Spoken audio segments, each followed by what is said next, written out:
Hello friends, welcome for the new session on plays. आज हम करने वाले हैं कोडिंग डिकोडिंग। ये लॉजिकल रीजनिंग का ऐसा टॉपिक है जिसको हम कह सकते हैं मसाला। जैसे सब्जी मसाले के बिना अधूरी है, वैसे ही लॉजिकल रीजनिंग कोडिंग डिकोडिंग के बिना अधूरी है। नमक एक स्पेशल चीज है जो हमने थोड़े समय पहले देखी थी, बट ये बाकी मसाले हैं जो कोडिंग डिकोडिंग बनाते हैं। कोडिंग डिकोडिंग इसका इजाद बेसिकली प्रेमियों ने किया था। अपने पिताजी माताजी से छुप छुप के जो प्रेम पत्र लिखते थे उसमें कोडिंग की भाषा लिखते थे। आजा मेरी गाड़ी में बैठ जा, ये उनका कोड होता था। कुछ आजा शाम होने आई, ये भी कुछ कोड होता था, जबकि है गाना।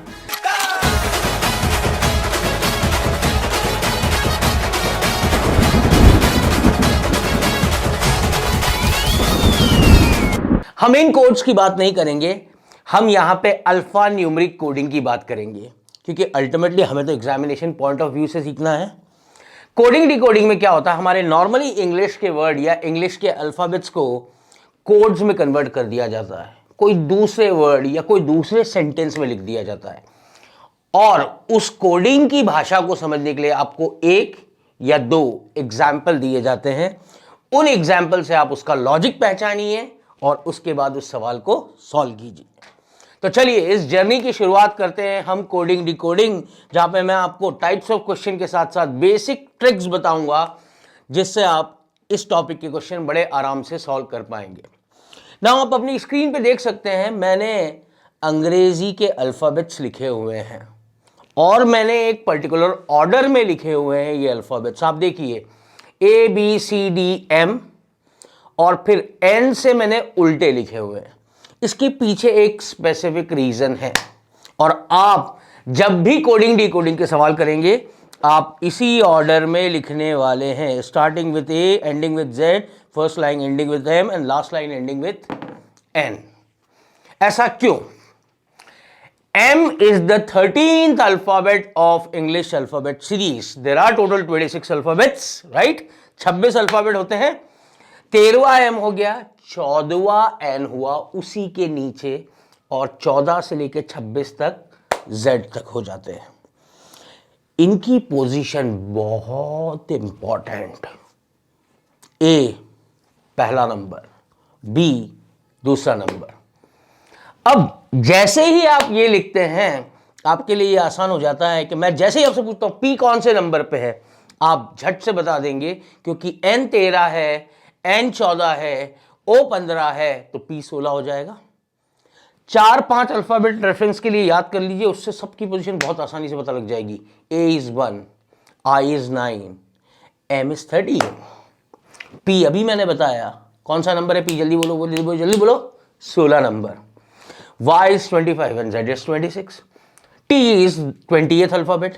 तो ये याद रख लोगे तो इसके आगे पीछे नंबर्स निकालना बहुत आसान हो जाएगा। अब ऐसा क्यों कि सर हमको उल्टा सीधा क्यों पढ़ा रहे हो आप? उल्टा सीधा किसी एक चीज को ध्यान में रख के ही पढ़ा रहा हूं मैं आपको। देखिए इसमें रिवर्स कोडिंग भी होती है। अब रिवर्स कोडिंग क्या होती है, ये क्या बला है, ये थोड़ी देर में सारी बलाएं दूर हो जाएंगी आपकी।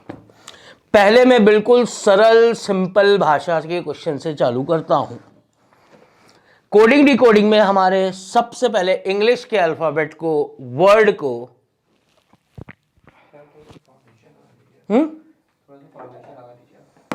अच्छा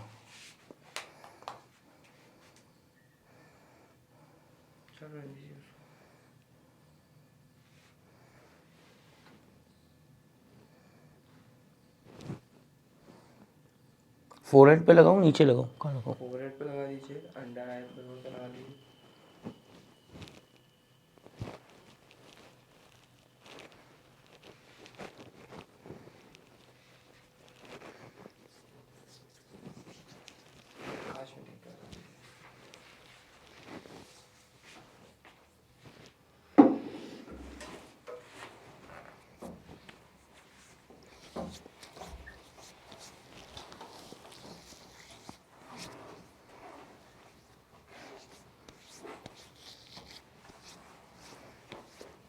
अभी तो सारे शूट सीए फाउंडेशन की चल रहे होंगे ना? सीए सीईटी में भी है क्या आपका क्वेश्चन? हाँ है ना। सीईटी में कितना क्वेश्चन है? इतने ज़्यादा? टॉपिक्स बहुत ज़्यादा है बट छोटे छोटे उसके अंदर घंटे इतने ही होंगे, 18 से 20 घंटे। करें आगे, बोलते रहे, करूँ चलो, कहा था मैं। चलो वो तो देख लेना। तो चलिए पहले एग्जाम्पल के साथ चालू करते हैं अपन इसको सॉल्व करना। कोडिंग डी कोडिंग 5-7 एग्जाम्पल करेंगे जिसमें सारी पॉसिबल वैरायटी के क्वेश्चंस अपन कवर करने वाले हैं। तो ये पहला क्वेश्चन आपकी स्क्रीन पे। तो चलिए कोडिंग डी कोडिंग के एग्जाम्पल से हम चालू करते हैं। 6-7 एग्जाम्पल्स हम करने वाले हैं जिसमें इसका बेसिक क्रक्स या जिस्ट आ जाएगा, जिससे आपको एग्जाम में कभी भी तकलीफ नहीं आएगी। हम अल्फाबेट कोडिंग भी करेंगे, हम वर्ड कोडिंग भी करेंगे एंड हम सेंटेंस कोडिंग भी करेंगे। तो पूरा मसाला आज तैयार है, बस हमें छौंका लगाना है। चलिए पहला एग्जाम्पल है आपके सामने वर्ड कोडिंग का। लेट्स से मैंने एक वर्ड लिया, दो इसका सीजन नहीं है बट ठीक है। The word is mango. सवाल का तरीका समझिए, एग्जाम में ऐसी भाषा होगी, in a certain language mango is coded as NZOFP, though in the same language apple will be coded as। इसके लिए जो मैंने आपको अल्फाबेट सीरीज दी है ऊपर आप देख सकते हैं, इसकी आपको जरूरत लगने वाली है। अब वो ये बोल रहा है मैंगो को NZOFP है तो एप्पल का कोड क्या होगा। आपको लॉजिक आइडेंटिफाई करना है कि क्या किया है। चलिए उस अल्फाबेट सीरीज से ये चुटकियों का खेल है। M को लिखा है उसने N, एक आगे ले गया है दैट इज +1। A को लिखा है Z, एक पीछे ले गया है दैट इज -1। N को वापस आगे ले गया है +1। G को लिखा है F, फिर -1। इसी तरीके से O को लिखा है P +1। तो भैया सिंपल सी चीज है, +1 -1 +1 -1, एक आगे एक पीछे, एक आगे एक पीछे, ऐसा चल रहा है। तो एप्पल में भी अपन यही लॉजिक लगा देते हैं भैया। एप्पल में क्या बनेगा, स्टार्टिंग विथ एक आगे, A से +1 B। अच्छा एक चीज समझ लेना भैया यहाँ पे कि ऊपर P का कोड A है तो नीचे भी दो एप्पल में P है, उनको झट से OO लिख दो, ऐसा जरूरी नहीं है। ये वर्ड के लॉजिक पे डिपेंड करता है। तो आप देखिए A को तो B लिखा, अब P एक पीछे जाएगा तो O आएगा, लेकिन अगला P एक आगे जाएगा तो Q आएगा, L एक पीछे जाएगा तो K आएगा, और E एक आगे जाएगा तो F आएगा। तो आपको एक ही एग्जाम्पल से समझ में आ गया होगा भाई कि ये अल्फ़ाबेट सीरीज याद रखने का कितना इंपॉर्टेंस है। A से M, N से लेके Z तक। ये सिंपल सा एग्जाम्पल मैंने आपके सामने रखा था। आई होप ये स्टार्ट करने के लिए बहुत बहुत हैंडी रहेगा। मैं बार बार ये अल्फ़ाबेट सीरीज यूज़ करूँगा हर एग्जाम्पल के लिए, हर एग्जाम्पल में हमें इसकी ज़रूरत पड़ेगी। चलिए एक और एग्जाम्पल देखते हैं। चलिए अब कोई अच्छा सा वर्ड लेते हैं, किसी का नाम लेते हैं। कौन सा नाम ले,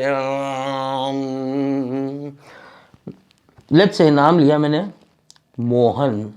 Mohan in a certain language is coded as OLSZM। Then Kanha will be coded as. भैया मोहन को लिखा है NLSZM, तो कान्हा का कोड क्या होगा।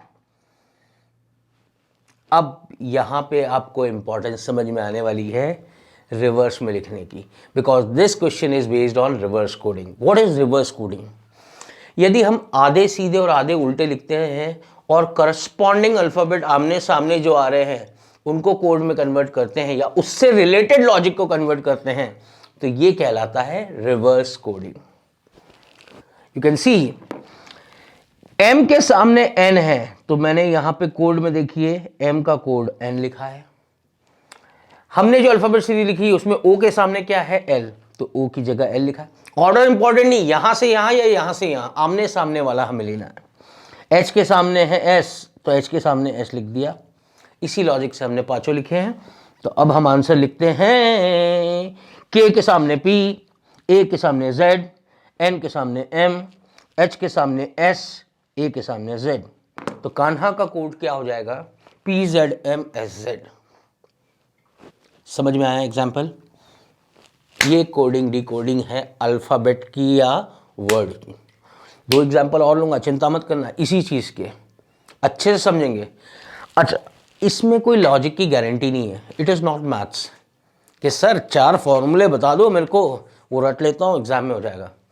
भाई ये तो एग्जामिनर के मूड पे डिपेंड करता है कि क्या कोड का लॉजिक बनाना चाहता है।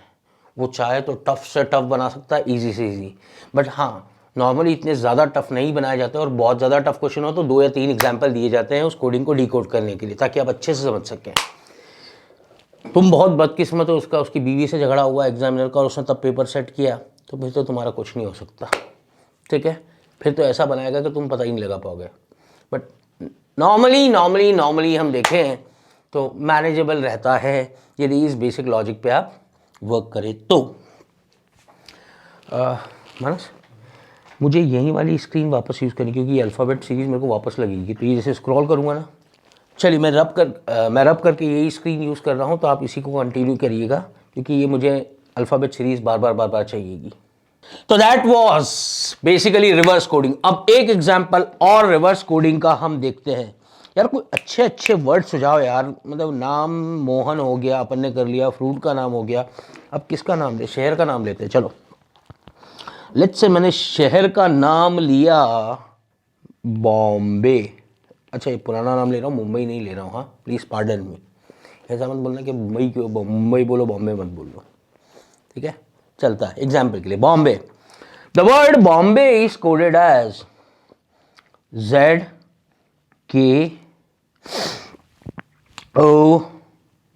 ZKOAA and let's say X. Bombay is coded as ZKOAAX. Then what would be the code for Madras? दोनों पुराने नाम लिए भाई, बॉम्बे हो चुका है मुंबई और मद्रास हो चुका है चेन्नई। चेन्नई से याद आया, चेन्नई सुपर किंग, हालत ख़राब है भाई चेन्नई सुपर किंग की, आईपीएल में लगी पड़ी है, बुड्ढों की टीम हो गई है थोड़ी सी यार, अब क्या करें, चेंजेस होने चाहिए। अब मैं ऐसा फील करता हूँ, आपको पता नहीं, दो I am a big Dhoni fan, इतना बड़ा पंखा कोई भी नहीं होगा, मैं बहुत बड़ा पंखा हूँ उसका। चलिए coming back to the topic, Bombay is ZKOAX। Madras की कोडिंग क्या होनी चाहिए? पहले डिकोड करते हैं कि क्या कर रहा है भाई। बी को लिखा है Z, बी के सामने है Y, Y के बाजू में है Z, आगे या पीछे? आगे। तो मैं इसको लिखता हूं कि इसने रिवर्स तो गया है, प्लस एक आगे बढ़ा है। चलिए अब क्या हमेशा यही कर रहा है? O के सामने क्या है? L, okay.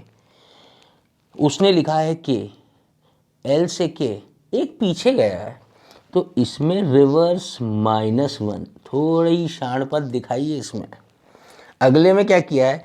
M को लिखा है O, M के सामने है N, N से +1 मतलब रिवर्स +1। इतने में तो दुनिया जीत लोगे, समझ में आ गया? पहले अल्फ़ाबेट के लिए रिवर्स +1, दूसरे के लिए रिवर्स -1, तीसरे के लिए रिवर्स +1, इस तरीके से सीरीज चल रही है। तो बस इसके आगे जाने की जरूरत नहीं, इतना काफ़ी है। एग्जाम में चाहो तो एक आध और चेक कर लेना। मद्रास के लिए यही काम करते हैं, रिवर्स +1, मद्रास के सामने N, रिवर्स +1 O, A के सामने Z -1 Y, D के सामने W +1, R के सामने I -1 H, A के सामने Z +1, Z के बाद वापस अगली सीरीज चालू हो जाती है, तो Z +1 is again A, and S के सामने क्या है? H -1 G। So the code for Madras would be OYXHAG। दोस्तों क्लियर? तो ये थी आपकी अल्फाबेट कोडिंग। इसमें मैंने टिपिकल एग्जाम्पल लिए हैं रिवर्स कोडिंग वाले, कई सारे सिंपल ऐसे भी होते हैं +1 +2 +3। देखिए भैया एक एग्जाम्पल मैं जल्दी से बता देता हूँ, इसमें +1 +2 का क्या लॉजिक चलता है। दूसरे शहर का कोई अपन ने नाम लिया, let's say Kanpur is coded as, यदि बिल्कुल सिंपल क्वेश्चन बनाना है तो L C Q T Z and let's say X, then what is the code for Mathura. Kanpur का कोड है LCQTXZ, तो मथुरा का कोड क्या है। इसमें एग्जाम्पल ही समझना, और कुछ है नहीं। अब के को लिखा है L, एक आगे गया है, इसमें रिवर्स का लॉजिक नहीं है। ओके तो चलिए इसमें देखते हैं लॉजिक क्या है। के को लिखा है L, एक आगे गया है। ए को लिखा है C, दो आगे गया है +2। N को लिखा है Q, 3 आगे गया है। तो आप देखिए इसमें रिवर्स का लॉजिक नहीं है, +1 +2 +3 ऐसे चल रहा है, पहले एक आगे बढ़ा, फिर 2 आगे बढ़ा, फिर 3। तो अंडर द सन कोई भी लॉजिक हो सकता है, ठीक है। तो इसमें आपको हर चीज के लिए तैयार रहना है। बट एक बात की गारंटी मैं लेके देता हूं तुमको कि जो भी लॉजिक उसने तैयार किया उसको समझने के लिए कम से कम 1 या 2 एग्जाम्पल तुमको जरूर देगा, ताकि तुम लॉजिक उसको अच्छे से ग्रैस कर पाओ। तो बस तुमको यही बताना था। इसके बाद आंसर तो आप आसानी से निकाल सकते हैं। M+1 is N, A+2 is C, T+3 is W and so on so fourth. तो इसमें टाइम ना वेस्ट करते हुए अब मैं आगे बढ़ता हूं। चलिए अपनी गाड़ी को आगे बढ़ाते हैं। अब जल्दी से सीखते हैं न्यूमेरिक कोडिंग। अभी अल्फाबेट की बात चल रही है, अल्फाबेट से रिप्लेस हुआ, यदि नंबर से रिप्लेस हो जाए तो क्या करते हैं। चलिए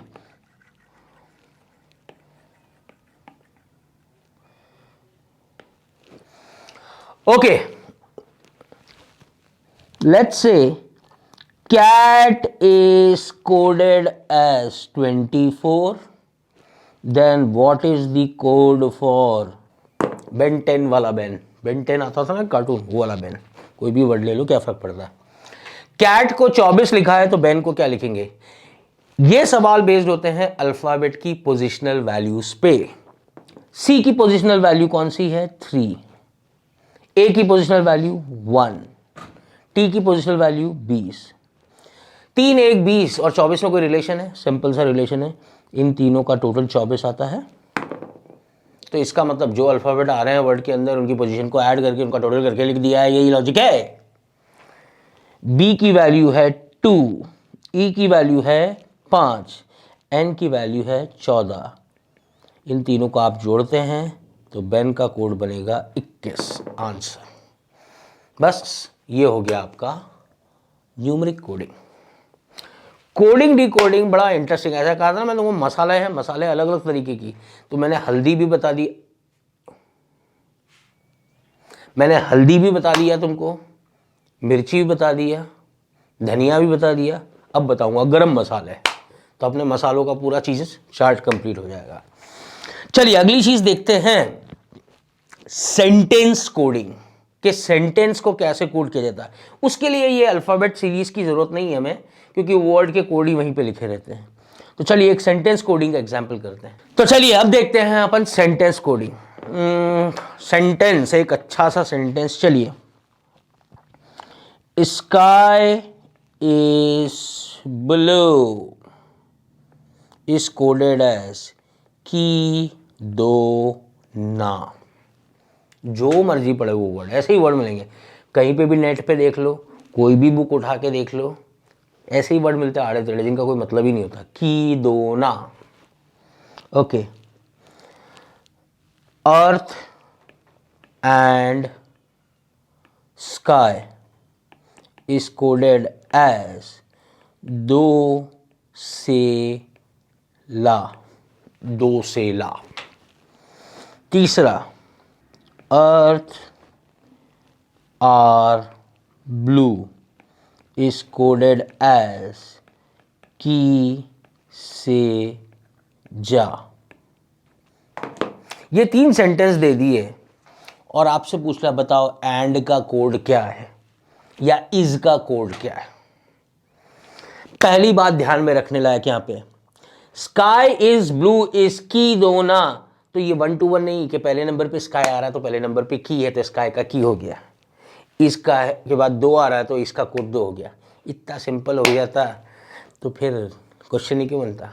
अपने पप्पा ने थोड़ी बनाया ये क्वेश्चन, इतना आसान बना देंगे कि मेरा लाल स्कोर कर ले, थोड़ा सा ट्विस्ट देंगे। यहाँ पे इंटरचेंजेबली कोई हो सकता है, ये कॉमन कैंसिल करके निकाल के करना पड़ता है। अब कॉमन कैसे निकालें, चलिए मुझे बताइए पहले और दूसरे स्टेटमेंट में कॉमन क्या है। पहले और दूसरे स्टेटमेंट में वर्ड कॉमन है स्काई।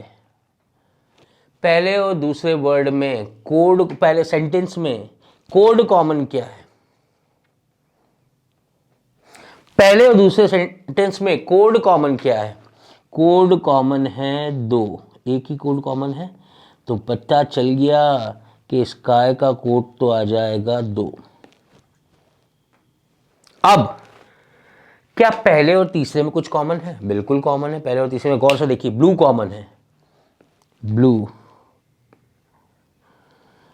तो ब्लू लिखने के बाद कोड पे नजर डालिए। पहले और तीसरे में कोड कौन सा कॉमन है, की कॉमन है, की, तो ब्लू का कोड हो गया की, तो की हटा दीजिए ये।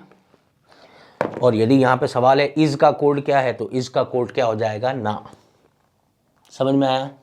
अच्छा, यदि आपको आर का कोड निकालना है तो आर का निकाल सकते हैं। तो चलिए सेकेंड और थर्ड स्टेटमेंट में कॉमन क्या है, अर्थ। सेकेंड और थर्ड में अर्थ कॉमन है। अर्थ जैसे ही मैंने कॉमन लिया कोड पे नजर डालिए, सेकेंड और थर्ड में कॉमन क्या है, से, तो अर्थ का कोड है से। तो तीसरे सेंटेंस में देखिए से गया अर्थ के लिए, की पहले ही गया था ब्लू के लिए, तो आर के लिए क्या बचा, जा। ये हो गया सेंटेंस कोडिंग। अब मेरी इच्छा हुई कि ये अंड शंड वर्ड लिखने की बजाय मैं नंबर लिख दूं 1 3 5 3 4 7 1 4 9 और मैंने पूछा अर्थ के लिए कौन सा नंबर है, अर्थ के लिए नंबर कौन सा आएगा, 4। तो चाहे नंबर हो चाहे कोड हो, लॉजिक सेम रहना है। ठीक है, तो ऐसी बहुत सारी और कोडिंग होती है। मैं जल्दी सी वाइंड अप करता हूं इस सेशन को एक और एग्जांपल लेके, otherwise we can keep on doing example 5-7 घंटे भी कम पड़ेंगे, मजा आता ही रहेगा, आप लोग को नई नई चीजें सीखने को मिलती रहेगी। एक अलग तरीके की कोडिंग और होती है जिसमें within the question answer छुपा होता है। कैसे, if pat is coded as 1 to 9, act is coded as 2 9। तो चलिए अब एक लेते हैं जहां पे क्वेश्चन में खुद कोडिंग छुपी होती है। Let's take an example. नाम ही लेते हैं, Sita is coded as 3 5 2 9, Radha is coded as 1 9 7 8 9, then what is the code for Tina. Okay, अब देखिए सीता में ए के लिए 9 लिखा है, नीचे में राधा ए 2 बार आ रहा है, सेकेंड और फिफ्थ पोजीशन में दोनों जगह 9 लिखा है। इसका मतलब ही ये होता है कि ए के लिए कोड 9, ये सबसे सिंपल फॉर्म होता है कोडिंग का। तो ए के लिए 9, इसमें ऑप्शन एलिमिनेट करिए आप। सबसे पहले आपका आंसर ऐसा ऑप्शन होगा जिसके एंड में 9 आएगा। ओके, एन का कोड नहीं पता, मैंने एग्जाम्पल नहीं दिया यहाँ पे, वहाँ एग्जाम में दिया होगा, एन का भी एग्जाम्पल मिल जाएगा आपको कि एन का कोड क्या है, बट ठीक है। टी का पता है क्या, सीता में टी तीसरे नंबर पे आ रहा है 2, तो 2 आ जाएगा। आई कहीं पे आ रहा है, बिल्कुल आ रहा है, सीता में आ रहा है 5वें नंबर पे, सेकेंड पोजीशन पे आ रहा है, सेकेंड पोजीशन पे आ रहा है, उसका नंबर है 5, तो 5 आएगा। एन के लिए सपोज कोई दूसरा एक बचा हुआ नंबर 6 होगा, तो कोड फॉर टीना हो जाएगा 2 5 6 9। ऐसा कुछ आंसर होगा वहाँ पे। तो ये सबसे सिंपलेस्ट फॉर्म है, इसीलिए मैंने इस पे जोर नहीं दिया, एक एग्जाम्पल बता के आपको छोड़ रहा हूँ। सो ये था पूरा जस्ट कोडिंग डी कोडिंग का। जैसा कि मैंने कहा हर एग्जाम में मिलेगा, टॉपिक हम सब ऐसे ही पढ़ रहे हैं जो आपके हर एग्जाम में काम में आए, with the special reference to CA exam, right. तो चलिए इसको भी प्रैक्टिस कीजिए। सीए फाउंडेशन में this topic is club with number and alphabet series, जिसको हम ऑलरेडी देख चुके हैं, ठीक है। तो ये दोनों टॉपिक क्लब करके अपना पूरा एक चैप्टर बनता है या एक यूनिट बनती है। सो as I say, keep on practising, keep on eating, अपनी सेहत का ध्यान रखिए और मुझे याद करते रहिए। अगले सेशन में फिर मिलता हूं नए एलआर के टॉपिक के साथ। तब तक आपका दोस्त, आपका हमसफर सैफ की तरफ से bye bye. Take very good care of yourself. हाँ, हेल्थ से कॉम्प्रोमाइज नहीं। चलिए मिलते हैं, बाय बाय, चाओ।